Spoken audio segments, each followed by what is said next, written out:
जय माँ विंध्यवासिनी, हर हर महादेव। आप सभी का स्वागत है हमारे यूट्यूब परिवार में। पहले दो ऐसे वीडियो चैनल पे डाले हैं, एक तो पीपल वृक्ष से संबंधित वनस्पति हैं, दूसरा बांस के पेड़ से संबंधित। इन दो वीडियोस को आप ज़रूर देख लें। वनस्पति तंत्र में जब आप जाएंगे तो ऐसे आपको अनेक विषय प्राप्त होंगे जिससे कि हम बहुत ज़्यादा प्रयास किए बिना ही अत्यंत लाभ प्राप्त कर सकते हैं। आज इसी विषय को लेकर के आए हैं कि एक गृहस्थ साधक जो है घर में किन वनस्पतियों के द्वारा लाभ प्राप्त कर सकता है और क्या होता है इन वनस्पति तंत्र के द्वारा। तंत्र में वनस्पति का, औषधि का अत्यंत महत्व है। कहते भी हैं कि मंत्र, मणि और औषधि यह तीनों भाव के अनुसार फल देते हैं। सनातन संस्कृति में जीव की सेवा, जीवात्मा की सेवा, वनस्पति की सेवा, पेड़ पौधों की सेवा, प्रकृति की सेवा का महत्व अत्यंत अधिक है। सभी की सेवा करने को कहा गया है। लोग कहते हैं कि गाय कुत्ते की सेवा करके क्या होगा, एक विशेष प्राणी की सेवा क्यों करना है, सभी की सेवा करो। ठीक है, सभी की सेवा करनी चाहिए, लेकिन क्लासिफाइड सेवा करने क्यों कहा गया है? कुछ कारण रहा है। तो हर चीज़ पे प्रश्न जो उठा देते हैं आज के समय में अपने आधुनिकता के कारण, भले हो कितने बड़े आध्यात्मिक हों, आध्यात्मिकता के शिखर को चढ़े हुए हों, वेद को पढ़ लिए हों और कहते हैं कि हम वेद के मर्मज्ञ है, वेदांत भाष्य लिखते हों, और उन्हीं महात्माओं को, उन्हीं धर्माचार्यों को वह गलत साबित कर रहे हैं जिनको पढ़ करके वह इस क्षेत्र में आगे बढ़ रहे हैं, जिनकी उपमा वो दे रहे हैं। तो वो जो है एक सिलेक्टिव चीज़ों को बताते हैं। जो चीज़ें उनके अनुसार सही लगती है, आधुनिकता का चूँकि उनको परिचायक बनना है, उनको यह सारी चीज़ ढोंग और पाखंड लगता है। कौन कौन सी चीज़ें? गौ की सेवा करना पाखंड है, कुत्तों की सेवा करना या कुत्तों के लिए आप कुछ करते हो तो पाखंड है, केवल तुलसी को जल देना पाखंड है, केवल पीपल वृक्ष की सेवा करना पाखंड है। उनका कहना है कि अब क्यों केवल पीपल की ही क्यों, सबकी करेंगे हम। ठीक है, तो सबकी करेंगे में अब यहाँ प्रश्न कहा, अब उस अंधविश्वास से उसको कोरिलेट करते हैं। कहते हैं कि घर में हम कैक्टस का पौधा लगाए हैं, क्यों आप मना करोगे कैक्टस का पौधा लगाने से? क्यों आप यह कहते हो कि इसमें कैक्टस के पौधे में प्रेतों का वास होता है? 100% सत्य है। जिस जगह प्रेत उपस्थित होते हैं, कैक्टस का पौधा स्वतः बढ़ता है, काफ़ी बड़ा हो जाता है। आदमी आजकल घर में लगाता है। अगर कैक्टस के पौधे में फूल उगने लगें, आप उसको शो के लिए ही जगह जगह में जो सजा करके रखते हो, ज़रूरी नहीं है कि आपके घर में प्रेत बैठा होगा। बिल्कुल आवश्यक नहीं है। आपका घर तो बहुत अच्छा है, बहुत बढ़िया चल रहा है। आपके घर में लोग तो आते जाते होंगे, आपके घर में लोग आएंगे जाएंगे ना, मेहमान आएंगे, मित्र आएंगे, रिश्तेदार आएंगे, अगल बगल के पड़ोसी आएंगे। उसी में से कोई कभी ना कभी ऐसा एक समय आएगा, कभी ना कभी कुछ ऐसा होगा। चूँकि यह चीज़ ऐसा होता है, यह तत्व ऐसा है। वायु तत्व से जो बोलते हैं कि 49 प्रकार के मरुदगण होते हैं, 49 प्रकार की वायु चलती है। अब उसमें एक वायु जो है जिसको कि इस प्रकार की वायु से रिलेट किया गया है कि प्रेत जो होते हैं इस प्रकार के वायु से संबंध रखते हैं। तो मरुदगणों में से इस प्रकार के जो भी वायु जिस समय चल रहे हो, मान करके चलो, और उस समय से कोई प्रेत ग्रसित व्यक्ति, प्रेत से उन्मादित व्यक्ति कोई भी आपके घर पे आता है और वहाँ पे उसे यह चीज़ मिलता है, तो अंशात्मक रूप से वह चीज़ वहाँ आकर्षित होगी। 100% 24 घंटे वहाँ तो नहीं वास करेगी, लेकिन कुछ समय होगा जिस समय वह वहाँ आएगी, क्योंकि यह चीज़ उसे आकर्षित करता है। इन तत्वों से, इन जैसे कैक्टस का वृक्ष हुआ, गुलाब का वृक्ष हुआ। गुलाब में कौन सा गुलाब? सब गुलाब ऐसा नहीं होता है। कांटेदार वृक्ष में गुलाब को तो भगवती को समर्पित करते हैं। कौन ऐसे देवी देवता हैं जिनको समर्पित नहीं किया जाता है? चूँकि वह कांटेदार है। तो पुष्प विहीन अगर पेड़ आपके घर में है जिसमें कभी फूल उग ही नहीं रहा है, गुलाब का पौधा आपने लगाया है लेकिन उस पर गुलाब हो ही नहीं रहे हैं अनेकों अनेक प्रयास के बाद, कृपया उसे विसर्जित कर दें। वो सूख भी नहीं रहा है, फूल भी नहीं हो रहा है, कहीं ना कहीं किसी चपेट में वो पड़ चुका है। जब यह छाया उसके ऊपर पड़ जाएगा, और छाया किस समय में पड़ सकता है? जब यह मरुदगणों में इस प्रकार का वायु चल रहा हो, जब प्रेत कल्प बोलिए या प्रेत का प्रभाव बोलिए वो अत्यधिक हो, वो उस समय बली हो, और उस समय इन सभी चीज़ों के संपर्क में आए। और संपर्क में आ रहे हैं तो घर में ही क्यों? क्योंकि घर में जो चीज़ उपस्थित है वह आपके पूजा पाठ से निर्मित ऊर्जा के कारण शुद्ध है, आपके वात विचार वातावरण के कारण शुद्ध है। जीवों के द्वारा उत्सर्जित की जा रही ऊर्जाओं को वह स्वयं ग्रहण कर रहा है, क्योंकि वहाँ जीवित व्यक्ति हैं आसपास में। तो आपके आभा मंडल से जो चीज़ें निकल रही हैं उनसे वह पोषित हो रहा है, आपके विचारों को ग्रहण कर रहा है। अब चाहे सात्विक हो या तामसिक हो, अलग बात है। और उन चीज़ों को ग्रहण करने के कारण वह भी जीवंत है, वह अलग प्रकार का चीज़ है। कचड़े में पड़ा हुआ सोना और एक जौहरी के केबिन में सजा हुआ सोना, दोनों में कुछ तो फ़र्क होता है। आप अगर कचड़े से निकाल करके सोने को ले करके जाओगे जौहरी के पास में तो हो सकता है वो दाम कम दे, ठीक है। ठीक उसी प्रकार से यह चीज़ जो कचड़ा में कैक्टस जमा हुआ है वहाँ पे जो प्रभाव होगा वो एक अलग प्रकार से देगा। लेकिन इसी को आप घर में सजा लिए हो, पुष्प उसमें फूल रहे हैं, काफ़ी अच्छे हैं, शोरूम में सजा करके रखे हो घर को अच्छे से कैक्टस से पूरा, और वहाँ पर जब इस प्रकार के व्यक्ति आते हैं तो वह चीज़ें और अधिक आकर्षित हो जाती हैं।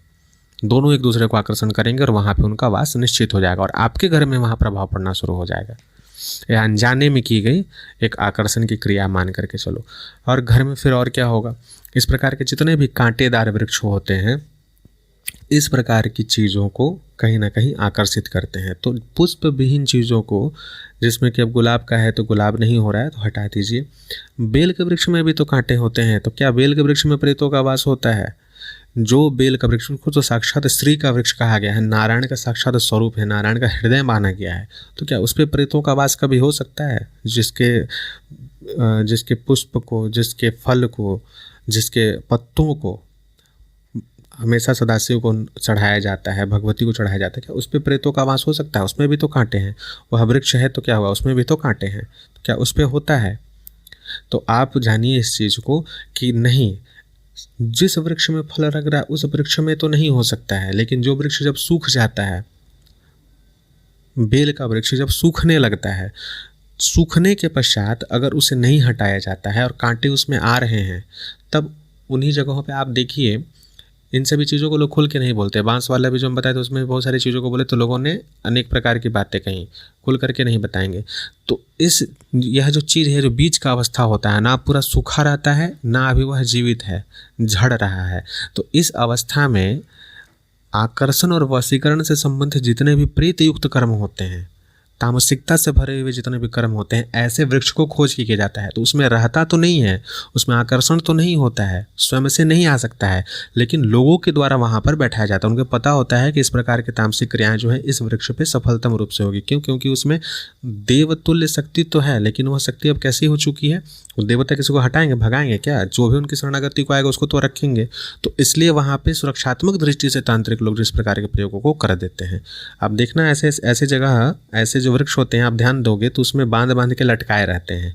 और यह अवस्था ऐसी भी हो जाती है कभी कभी कि इन प्रीत युक्त कर्मों के करने के कारण जो निर्जन स्थान में बेल के वृक्ष हैं ये सभी सूखने लगते हैं। इतना ज़्यादा ये ऊर्जा का अवशोषण कर लेते हैं कि अच्छा खासा हरा भरा वृक्ष भी सूखने लगता है।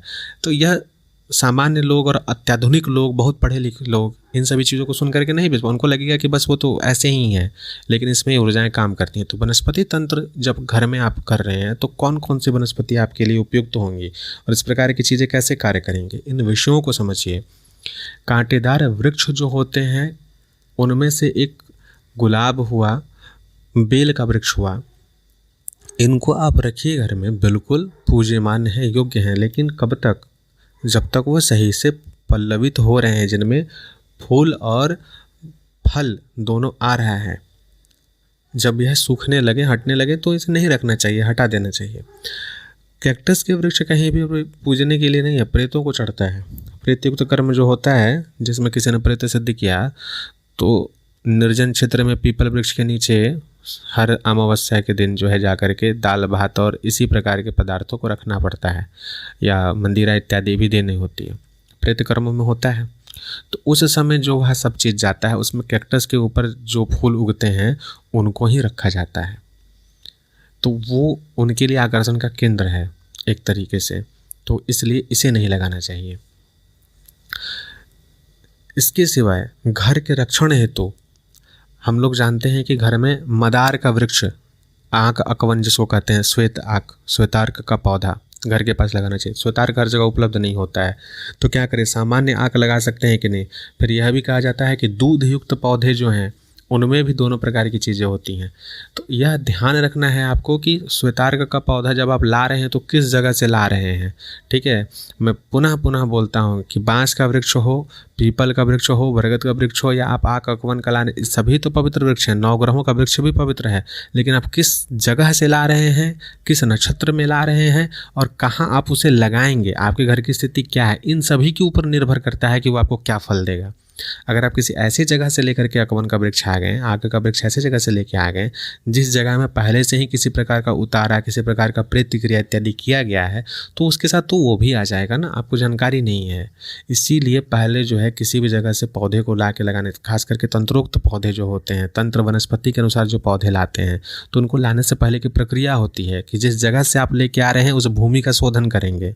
वहाँ पे ऐसे मंत्रोक्त ससर पे, यानी कि सरसों का, पीला सरसों जो होता है, मंत्र विधान से उसको अभिमंत्रित करके छीटेंगे। वहाँ के देवी देवताओं को बोलेंगे कि हटाने के लिए, अपने इष्ट के द्वारा इन कार्यों को करेंगे, दीप इत्यादि का प्रज्वलन करेंगे पहले, फिर उनका निमंत्रण देंगे, अगले दिन जा करके फिर उसको लेकर के आएंगे। यह पूरा प्रक्रिया होता है। यह सब करने के पश्चात भी इसकी कोई गारंटी नहीं, अगर आपको जानकारी नहीं है तो, आपको अगर देखने सुनने नहीं आता तो इसका कोई जानकारी नहीं, कोई यहाँ गारंटी नहीं है कि चीज़ें सही से होंगी।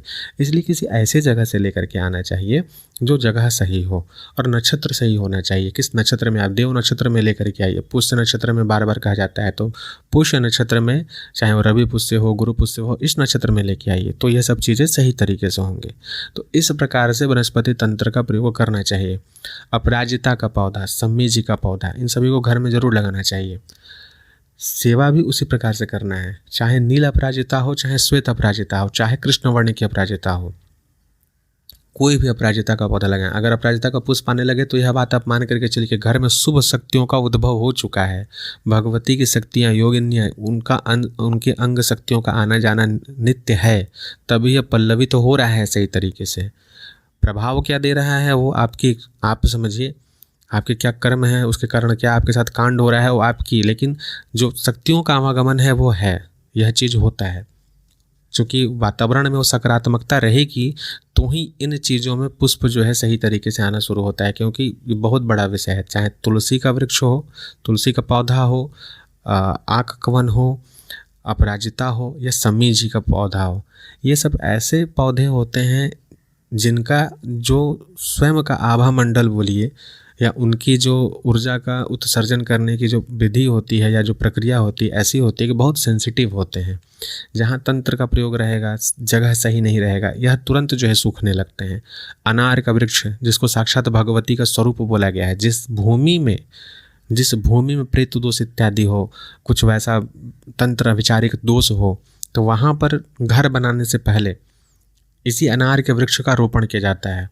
अब वह 9 अनार होगा या 27 अनार का वृक्ष लगेगा, कितना लगेगा, वो पूरा लगा करके छोड़ा जाता है 1 वर्ष के लिए।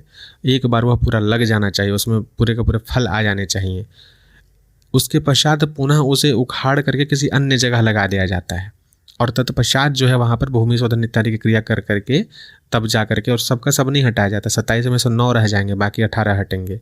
तत्पश्चात जा करके वहाँ पर जो है भूमि का पूजन इत्यादि होगा और फिर घर बनेगा। तो इस प्रकार की तंत्र में अनेक क्रियाएं हैं जिनको वनस्पति के माध्यम से किया जाता है। चाहे आकर्षण, वशीकरण हो, षटकर्म हो, मारण, सब चीज़ की प्रक्रियाएं होती हैं, सिद्धि कर्म होते हैं। तो एक गृहस्थ को इन सभी बातों का ध्यान रखना चाहिए कि कौन से पौधे कब लाएं, कब लगाएं, वह लग रहा है कि नहीं लग रहा है। इन सभी चीज़ों को ध्यान में रख करके उसके पश्चात ही वनस्पति तंत्र का सही तरीके से प्रयोग करना चाहिए। तो आशा करता हूँ कि आज का यह वीडियो आप सभी के लिए लाभप्रद होगा। इसमें अगर प्रत्येक विषय के लिए अलग से आपको वीडियो चाहिए तो आप अवश्य कमेंट करेंगे। मैं वनस्पति तंत्र के ऊपर अलग से एक वीडियो क्लासिफाइड करके बना दूंगा ताकि आपको समझने में और आसानी होगी। जय मां विंध्यवासिनी। हर हर महादेव।